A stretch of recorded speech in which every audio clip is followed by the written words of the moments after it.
Subscribe my channel Aaj Ki Dunia and press bell icon for latest update.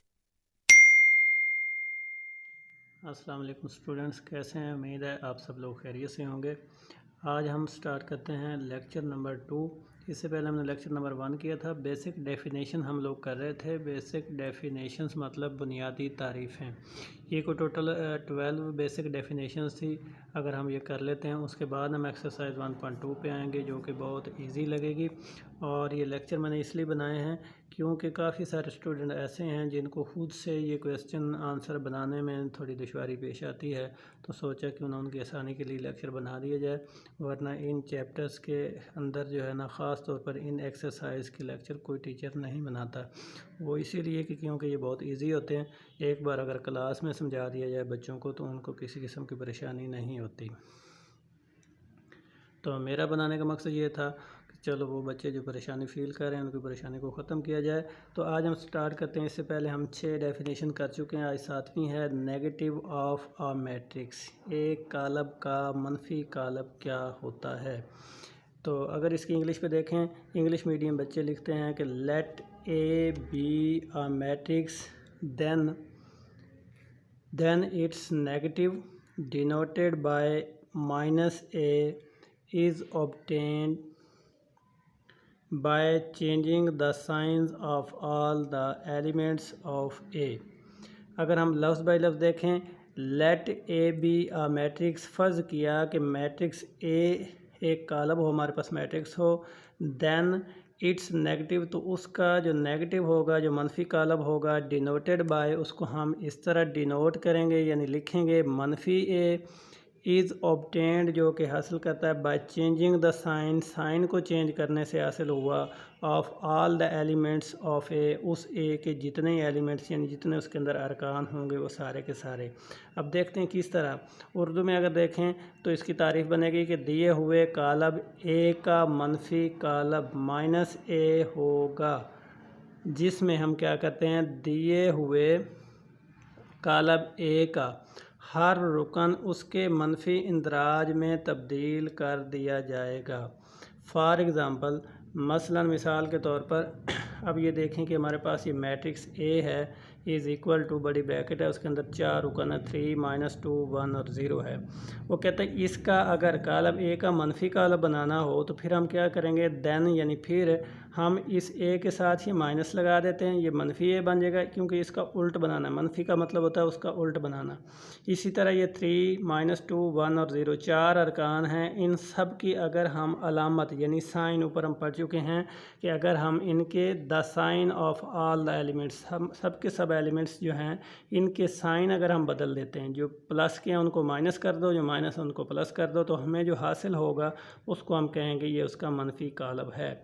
अब वो कैसे होगा, ये 3 है जिसके साथ यहाँ पर कुछ ना हो, इसका मतलब प्लस होता है, तो प्लस को भी हमने माइनस कर दिया, इधर -2 को प्लस कर दिया, 2 प्लस का 1 था, इसको -1, इधर 0 जैसे 0 ही होता है, तो हम कहेंगे ये ए का मनफी कालब है। तो किसी भी कालब के अंदर किसी भी मैट्रिक्स के तमाम अरकान की जो अलामतें हैं, जो साइन हैं जमा माइनस वाले, अगर कोई रकमें जमा की हैं तो उनको माइनस कर दो, कोई माइनस की हैं तो उनको जमा कर दो, तो जो कालब आपको हासिल होगा हम कहेंगे ये उसका मनफी कालब है, यानी ये नेगेटिव ऑफ मैट्रिक्स कहलाएगा। इसी तरह अब हम चलते हैं इसकी 8वीं डेफिनेशन के ऊपर, तो वो है symmetric matrix, symmetric column. Symmetric column क्या होता है कि अ स्क्वायर मैट्रिक्स, एक मुरब्बी column, is A is symmetric, वो सिमेट्रिक होगा, इफ़ अगर it is equal to its transpose, अगर वो इक्वल हो उसके ट्रांसपोज के। आई मैट्रिक्स, जैसा कि ए इज़ सिमेट्रिक, हम कहते हैं कि कॉलम ए इज़ सिमेट्रिक है इफ़ अगर A transpose is equal to A, यानी किसी भी मैट्रिक्स का, जैसे ये ए पड़ा हुआ है, अगर हम इसका ट्रांसपोज ले लें और वो इक्वल इसी ए वाले के बराबर आ जाए, यानी उसके कहने का मकसद ये है कि आप उर्दू में इसकी डेफिनेशन देखें, फिर हम इसकी एग्जांपल पे आएंगे तो बेहतरीन समझ आएगा कि हमारे पास है कि एक ऐसा मुरब्बी कालब ए सिमेट्रिक कालब कहलाता है जिसका ट्रांसपोज कालब ए के मसावी कालब हो। अब कैसे, फॉर एग्ज़ाम्पल मसलन अगर हमारे पास ये कॉलम ए है, ए मैट्रिक ए बोलते हैं इसको, जिसमें 1 2 3 1 2 3 नंबर ऑफ़ रोज़ देखें इस तरह की जो होती हैं वो नंबर ऑफ़ रोज़ होती हैं, 3 रोज़ हैं, नंबर ऑफ़ कॉलम भी इसके 3 हैं। इस ए का हम लेते हैं ट्रांसपोज, इस ए के ऊपर हमने टी लिखा ब्रैकेट लगाकर, इसका मतलब कि इसका हम ट्रांसपोज ले रहे हैं। अब ये जो मैट्रिक्स था इसका भी हम ट्रांसपोज लेकर देखते हैं। ट्रांसपोज क्या होता है कि किसी भी मैट्रिक के अंदर जो उसकी नंबर ऑफ़ कॉलम होती है उसको नंबर ऑफ़ रोज़ में बदल देते हैं, यानी उसके कॉलमों को उसकी कतारें बना दिया करते हैं। अब आप गौर करें, इसका कॉलम था 1 2 और 3, ये एक कॉलम था हमारे पास। हमने इसको क्या किया, इधर 1 2 3 एक कतार बना दी। दूसरा था हमारे पास 2 -1 और 4, ये दूसरा कॉलम था, इसकी हमने दूसरी कतार बना दी। 2 -1 और 3, ये नंबर ऑफ़ रो बन गई 2। इसी तरह ये 3 4 और 0, ये कॉलम नंबर 3 था, इधर हमने कतार नंबर 3 बना दिया, 3 4 और 0। अब मसला ये है, गौरतलब बात ये है कि सेम जिस तरह का ये ए मैट्रिक था, इसका ट्रांसपोज यानी इसके कॉलमों को कतार में बदलने के बाद भी देखें जो वैल्यू पहले थी वही सेम वैल्यू दोबारा आ गई। अगर कोई ऐसा मैट्रिक्स या कॉलम जिसकी तरतीब जैसे पहले थी, नंबर ऑफ़ रोज़ जितने थे और नंबर ऑफ़ कॉलम जितने थे, और जिस तरह जमा माइनस के साइन पहले थे उसी तरह ही सेम उसका ट्रांसपोज लेने के बाद भी आ जाएं, तो इसका मतलब कि वो उसका सिमेट्रिक कॉलम होता है, यानी सेम पहले जैसा होता है, उसके अंदर कोई चेंज नहीं होता।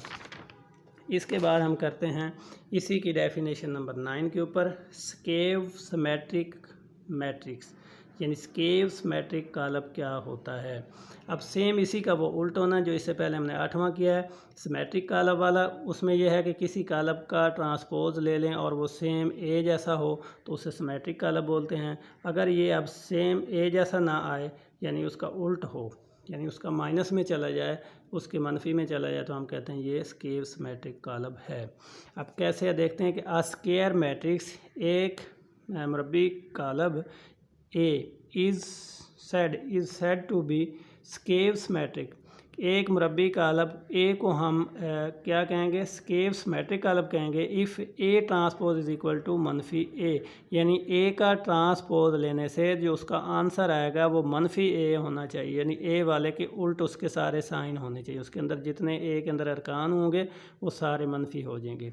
यानी अगर पहले पॉजिटिव थे तो यहाँ नेगेटिव आ जाएंगे, नेगेटिव हैं तो पॉजिटिव हो जाएंगे। हम देखते हैं कैसे कि एक मुरब्बी कॉलम A को स्केव सिमेट्रिक कॉलम कहा जाता है अगर A का ट्रांसपोज लेने पर इज़ इक्वल टू -A के बराबर वो आ जाए। फॉर एग्ज़ाम्पल मसलन हम देखते हैं हमारे पास ये A पड़ा हुआ है, इसमें 0 2 3 नंबर ऑफ़ रो 1 है, -2 0 1 ये नंबर ऑफ़ रो 2 है, -3 -1 और 0 नंबर ऑफ़ रो 3 है, यानी तीसरी कतार है। 3 कतारें हैं, 3 कॉलम हैं। हम इस A के ऊपर भी T लिखते हैं, ये वाला जो है इसके ऊपर भी T लिख लेते हैं, लिखा नहीं है वैसे शो कर दिया यहाँ पर। अब आप गौर से देखें तो ये है, इस पर अलामतें लगी हुई हैं सारी, इनके साथ हमने माइनस को मनफी कर दिया। ये देखें जिनके साथ माइनस था उनके बाहर हमने एक और माइनस लगाया, वो लगाया इसलिए क्योंकि हमने इसका मनफी कॉलम मालूम करना है। यहाँ से अगर हम आगे डायरेक्ट इसकी तरफ देखते हैं तो अब आप देखो कि ये ए है हमारे पास, इसका ट्रांसपोज लिया, इसका जो ट्रांसपोज का आंसर है वो इसके उल्ट आना चाहिए, यानी ये अगर 0 है, ये 2 पॉजिटिव है तो उधर 2 नेगेटिव आना चाहिए। तो ये आप देखें कि बाहर हम माइनस अगर लगाते हैं, ठीक है, ये माइनस लगाएंगे तो 0 वैसे का वैसा रहेगा, ये माइनस का 2, ये प्लस का 2 पड़ा, प्लस माइनस -2 हो जाएगा, प्लस -3 हो जाएगा, माइनस माइनस +2 बन जाएगा, ठीक है। इसी तरह ये प्लस माइनस -1 बन जाएगा ये वाला, इसी तरह ये माइनस माइनस +3 बन जाएगा, जो सेम ये पड़ा हुआ है। इसी तरह -1 और A यानी इक्वल टू -A। अब आप गौर तलब बात यही है कि अब यहाँ से देखें कि ये जो A का ट्रांसपोज हमने लिया है, जो रकमें यहाँ पर माइनस की थी वो यहाँ पर पॉजिटिव की हो रही हैं। कैसे, ये 2 माइनस का था, जब हम इसके साथ माइनस ज़रब करेंगे ये 2 प्लस का हो जाएगा, ठीक है। इधर भी अगर इस माइनस को अंदर ज़रब करेंगे तो मनफी ये +2 बनेगा, तो इसलिए मैंने आगे लिख के शो नहीं किया हुआ। तो गौर तलब बात यही है कि जो प्लस वाले हैं वो माइनस में बदल जाएंगे, ठीक है, जैसे ये -2 और -3 बन चुके हैं, और जो ये मनफी वाले पड़े हुए हैं ये सारे के सारे प्लस में तब्दील हो जाने हैं, तो हम कहेंगे कि ये -A के बराबर है। यानी कोई भी ऐसा मैट्रिक जो ए का ट्रांसपोज लें और उसका जो आंसर है वो ए की मनफी में चला जाए, उल्ट में चला जाए, तो हम उसके कहते हैं स्केव सिमेट्रिक मैट्रिक्स है। इसी तरह अब हम इसकी 10वीं डेफिनेशन को देखते हैं, तो वो है डायगोनल मैट्रिक्स, यानी वितरी कालब क्या होता है। अब सबसे पहले तो ये समझना होगा कि वितर हम किसको कहते हैं। कोई भी आपके पास कालब होता है, मैट्रिक होता है, उसका जो सेंटर होता है यहाँ से इस तरफ, ये चीज़ें जो होती हैं, तो सेम जो पहले वाली ये लाइन नुकरों वाली होती है, इसको हम बोलते हैं वितर, यानी डायगोनल शेप इसको कहते हैं, दोनों के कोनों में जाना, दोनों के क्रॉस में मिलाना।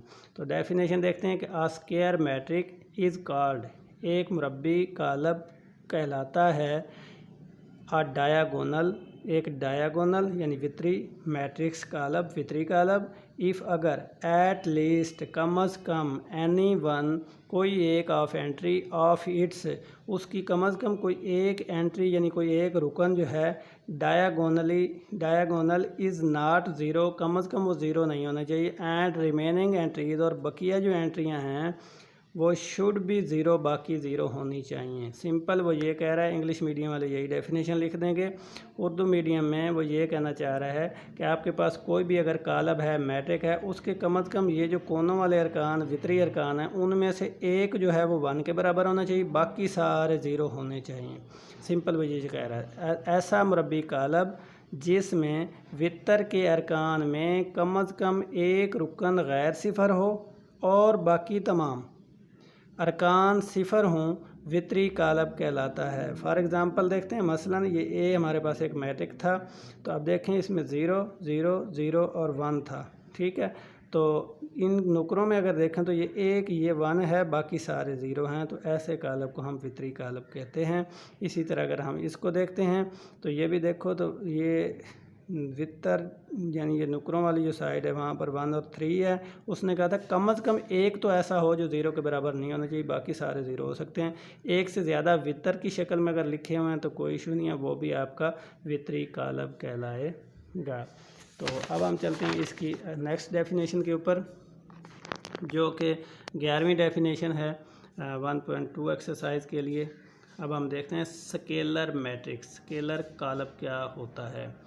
आ डायगोनल मैट्रिक्स, ऐसा वितरी कालब, इज़ कॉल्ड स्केलर, वो स्केलर कहलाता है, मैट्रिक्स यानी कालब स्केलर कालब कहलाता है, if all the diagonal entries, जिसकी वितर की तमाम एंट्रियां यानी तमाम वितर के अरकान आर सेम हों, यानी एक जैसे होने चाहिए।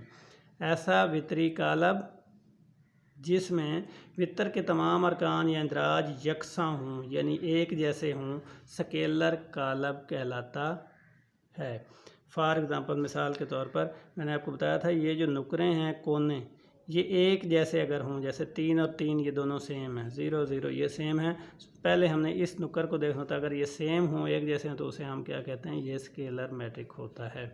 इसी तरह ये देखो के और के, यानी ये वाई हमारे पास मैट्रिक्स है, जिसमें ये तो चेंज हैं, डिफरेंट हैं, लेकिन के और के सेम है, ये वितर के अरकान है, दोनों सेम हैं, तो हम सेम होने की सूरत में कहते हैं स्केलर मैट्रिक है।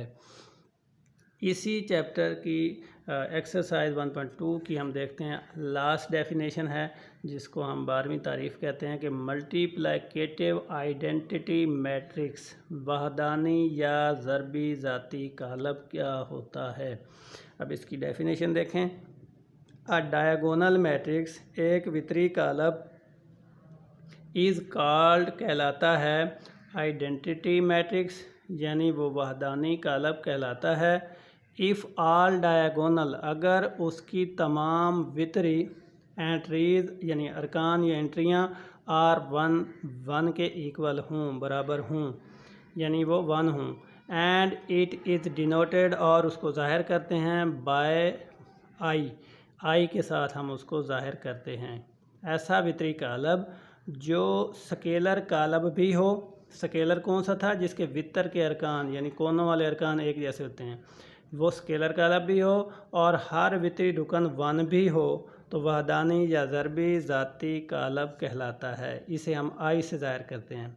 फॉर एग्ज़ाम्पल, मिसाल के तौर पर अब हम देखते हैं, वो ये कहना चाह रहा है कि जैसे ये मैट्रिक्स एक्स है, यहाँ पर नाम आप कोई XYZ लिख सकते हैं, ये नुक्कर कोने जो होते हैं इनको हम डायगोनल शेप कहते हैं, यानी वित्तीय अरकान होते हैं। स्केलर में क्या होता है कि ये और ये एक जैसे होने चाहिए। ये देखो अब 1 1 एक जैसे भी हैं, यानी स्केलर भी है, और साथ उसने कहा ये 1 के बराबर भी होने चाहिए नुकरों वाले। अब ये 1 के इक्वल भी हैं, तो हम इसे कहेंगे कि ये हमारे पास कौन सा मैट्रिक्स है, ये हमारे पास मल्टीप्लिकेटिव आइडेंटिटी यानी वहदानी कालब है। इसी तरह इसको देखें तो इसके भी वितर के अरकान सेम भी हैं, यानी 1 1 भी हैं, और वितर के अलावा बाकी सारा ज़ीरो भी है, तो इसलिए हम इसको कहेंगे कि ये वहदानी या ज़रबी ज़ाती कालब है। सो आज के लिए इतना ही।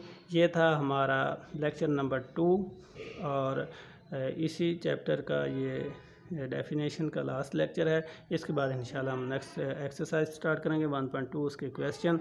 मिलते हैं नेक्स्ट वीडियो में इंशाल्लाह। अल्लाह हाफिज़।